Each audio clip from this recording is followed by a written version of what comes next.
మీరు వెంకన్న అని పేరు పెట్టుకున్నారా? అలా పెట్టుకున్నవారు ఈ వీడియోను చివరి వరకు చూడండి. ఇక్కడ గనుక మనం వెంకన్న పేరును తీసుకొని చాలియన్ సిస్టమ్ ప్రకారం ఈ పేరు కింద మనం వాల్యూస్ చేసుకొని గనుక ఈ 9 గదులను గనుక ఫిల్ చేసినట్లయితే మనకున్న సమస్యల్లో ఏది పాజిటివ్, ఏది నెగెటివ్ అనేది మనకు తెలుస్తుంది. ఇక్కడ ఒక ఉదాహరణకు గనుక చూసుకున్నట్లయితే వెంకన్న ఇక్కడ వి అంటే 6. ఇక్కడ చూసుకున్నట్లయితే 6 చదువు విషయంలో వెంకన్న ముందుండే అవకాశాలున్నాయి. ఉద్యోగాలు గూడా వచ్చే అవకాశాలు చాలా ఎక్కువగా ఉన్నాయి. అదేవిధంగా ఈ అంటే 5. 5 అంటే సొంత గృహం. వెంకన్నకు సొంత గృహం కట్టుకునే అవకాశాలు చాలా ఎక్కువగా ఉన్నాయి. కే అంటే 2. 2 అంటే సంతానం. వెంకన్నకి సంతానం కలుగుతుంది. అదేవిధంగా ఏ అంటే 1. వివాహం.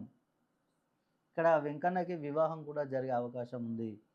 ఇక్కడ మనం చూసుకున్నట్లయితే 1, 2, 5, 6 ఫిల్ అయినవి ఇవి పాజిటివ్. అదే నెగెటివ్ గనుక చూసుకున్నట్లయితే 3.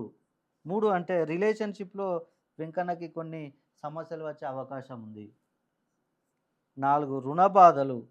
రుణ బాధలు గూడా ఎక్కువగా ఉండే అవకాశం ఉంది. 7 వ్యాపారం. ఏ వ్యాపారం చేసినా గూడా నష్టాలు గూడా ఎక్కువగా ఉంటాయి. 8 ఆరోగ్య సమస్యలు కూడా తలెత్తే అవకాశాలు చాలా ఎక్కువగా ఉన్నాయి వెంకన్నకి. అదేవిధంగా విదేశీ ప్రయాణం కూడా చేయాలని అనుకుంటాడు. అంత ఈజీగా ఉండదు. వెంకన్నకి శత్రువులు కూడా ఎక్కువగా ఉండే అవకాశం ఉంది. మీరు గనుక వెంకన్న అని పేరు పెట్టుకొని ఉంటే ఒక్కసారి ఈ సమస్యలు మీరు పరిశీలించుకోండి.